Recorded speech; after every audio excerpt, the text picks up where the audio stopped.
Assalamualaikum warahmatullahi wabarakatuh. Selamat pagi semuanya. Alhamdulillah pagi hari ini kita masih diberikan kesempatan untuk mengikuti pembelajaran seperti biasa. Kakak berharap kalian semua mengikuti pembelajaran dengan semangat dan bahagia. Sebelum kita memulai pembelajaran, mari kita berdoa dulu ya. Berdoa dimulai. Berdoa selesai.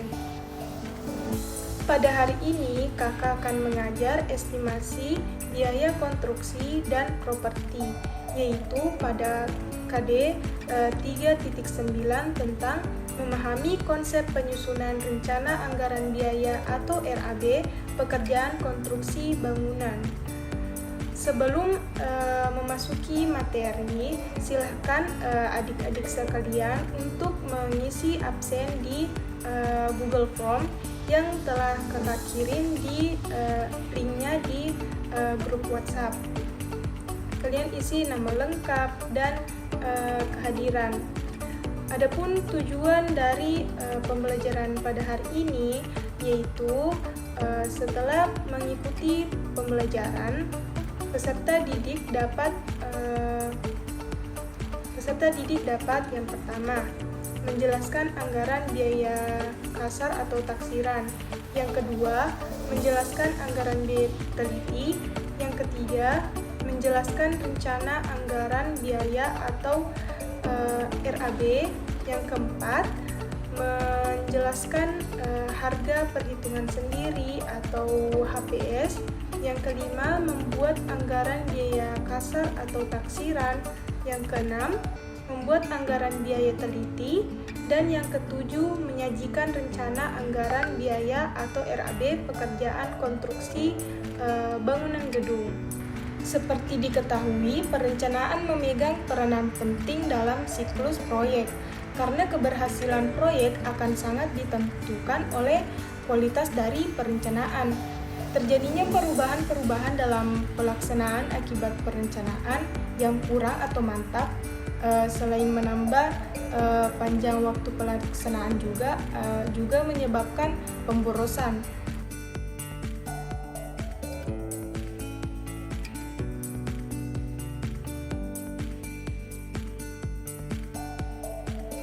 Selanjutnya, anggaran biaya kasar berfungsi sebagai pedoman dalam menyusun anggaran biaya kasar. Digunakan harga satuan tiap per meter persegi atau meter kuadrat luas lantai. Rencana anggaran biaya ini dibuat berdasarkan pengalaman dari pemilik proyek yang menyusunnya. Biasanya dihitung dengan landasan ukuran luas dari masing-masing komponen proyek, lalu didasarkan pula pada biaya-biaya yang pernah dikeluarkan di proyek sebelumnya.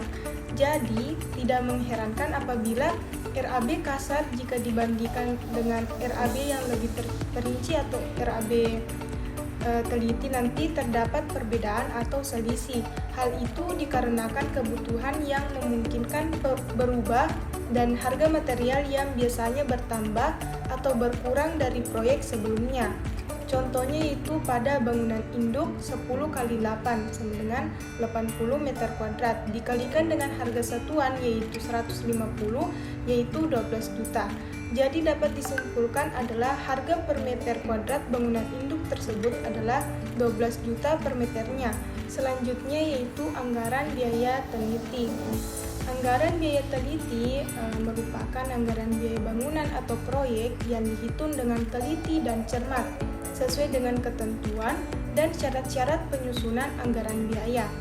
Sedangkan untuk penyusunan anggaran biaya yang dihitung secara teliti didasarkan atau didukung oleh 3 poin. Yang pertama yaitu BESTET, berfungsi untuk menentukan spesifikasi bahan dan syarat-syarat teknis. Yang kedua, gambar BESTET, berfungsi untuk menentukan volume pekerjaan. Yang ketiga, harga satuan pekerjaan. Harga satuan bahan dan harga satuan upah berdasarkan dari analisa satuan dasar yang digunakan dalam perhitungan analisa harga perhitungan analisa harga satuan. itu sebagai berikut. Yang pertama, harga pasar setempat pada waktu yang bersangkutan. Yang kedua, harga kontrak untuk barang atau pekerjaan sejenis yang pernah dilaksanakan dengan mempertimbangkan faktor-faktor kenaikan harga yang terjadi. Yang ketiga yaitu informasi harga satuan yang dipublikasikan secara resmi oleh Biro Pusat Statistik atau BPS dan media cetak lainnya. Yang keempat, daftar harga atau tarif barang atau jasa yang dikeluarkan oleh pabrik dan agen tunggal. Yang kelima, daftar harga standar yang dikeluarkan oleh instansi yang berwenang baik pusat maupun daerah.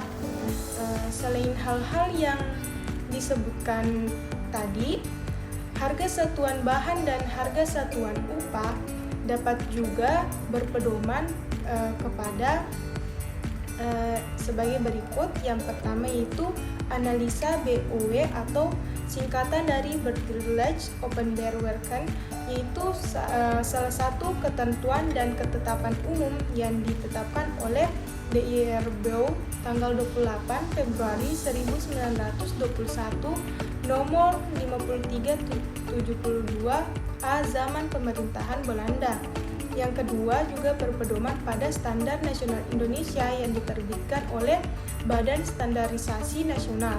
Yang ketiga, Peraturan Menteri Pekerjaan Umum Nomor 11 PRT-M-2013 tentang pedoman analisa harga satuan pekerjaan bidang pekerjaan umum menggantikan Peraturan Menteri Pekerjaan Umum Nomor 07-SE-ME 2008 tentang standar pedoman manual harga satuan pekerjaan konstruksi bangunan gedung. Nah, selanjutnya adik-adik pernah mendengar tentang HPS atau harga perhitungan sendiri. HPS atau harga perkiraan sendiri adalah harga dari barang atau jasa yang dikalkulasikan secara keahlian dan berdasarkan data-data yang dapat dipertanggungjawabkan. Nilai HPS didasarkan pada riwayat HPS yang diperoleh dari riset harga pasar, baik lewat media online berupa toko online maupun harga toko supplier. Nilai total HPS terbuka dan tidak rahasia. Namun, untuk rincian harga satuan dalam perhitungan HPS bersifat rahasia. Yang dimaksud dengan nilai total HPS adalah hasil perhitungan seluruh volum pekerjaan dikalikan dengan harga satuan yang ditambah dengan seluruh beban pajak, pajak PPN, dan biaya lainnya. Untuk saat ini, harga HPS sudah bisa ditentukan untuk tiap itemnya menggunakan e-budgeting. E-budgeting adalah sistem penyusunan yang anggaran di dalamnya termasuk aplikasi program komputer berbasis web untuk memfasilitasi proses penyusunan anggaran belanja di daerah. Kegunaan harga perhitungan sendiri atau perakiraan sendiri dalam proses pengadaan barang atau jasa adalah sebagai berikut. Yang pertama, alat untuk menilai kewajaran penawaran termasuk rinciannya. Yang kedua, dasar untuk menetapkan batas tertinggi penawaran yang sah. Yang ketiga, dasar untuk menetapkan besaran nilai jaminan pelaksanaan bagi penawaran yang nilainya lebih rendah dari 80% nilai total HPS. Selanjutnya, konsep penyusunan RAB.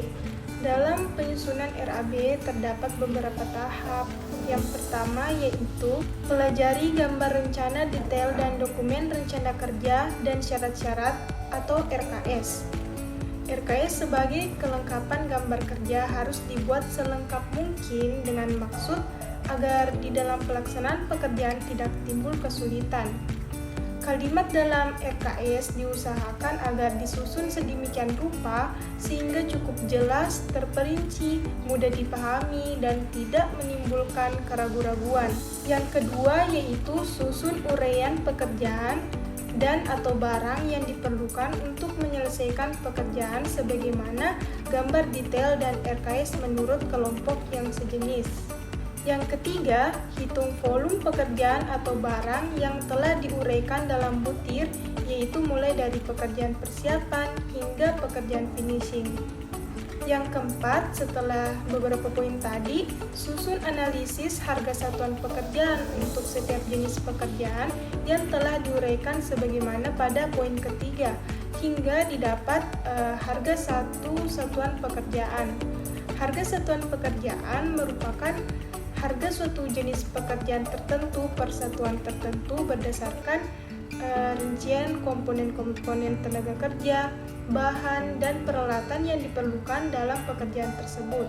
Dan yang terakhir yaitu jumlahkan harga. Selanjutnya tambahkan PPN pada jumlah tersebut, maka didapat anggaran dan biaya untuk pekerjaan yang dihitung. PPN atau pajak pertambahan nilai dalam rancangan Undang-Undang HPT Nomor 7 Tahun 2021 yang telah disahkan oleh DPR, tarif PPN resmi naik menjadi 11% dan 12%, di mana tarif PPN sebelumnya hanya mencapai 10%. Kenaikan tarif ini akan berlaku pada tahun 2022. Demikianlah materi yang sempat kakak bawakan dan materi ajar akan kakak kirim ke grup WhatsApp untuk memudahkan adik-adik mengaksesnya. Dan jangan lupa untuk menjawab LKPD atau lembar kerja peserta didik yang telah kakak kirim link Google Form-nya di grup. Apabila ada yang ingin ditanyakan atau masih kurang paham, adik-adik bisa bertanya ke kakak dengan bertanya di grup WhatsApp. Sebelum mengakhiri pembelajaran hari ini, marilah kita berdoa bersama-sama sesuai kepercayaan dan masing-masing. Berdoa dimulai. Berdoa selesai. Sampai jumpa di pertemuan berikutnya. Jaga kesehatan dan tetap semangat. Assalamualaikum warahmatullahi wabarakatuh.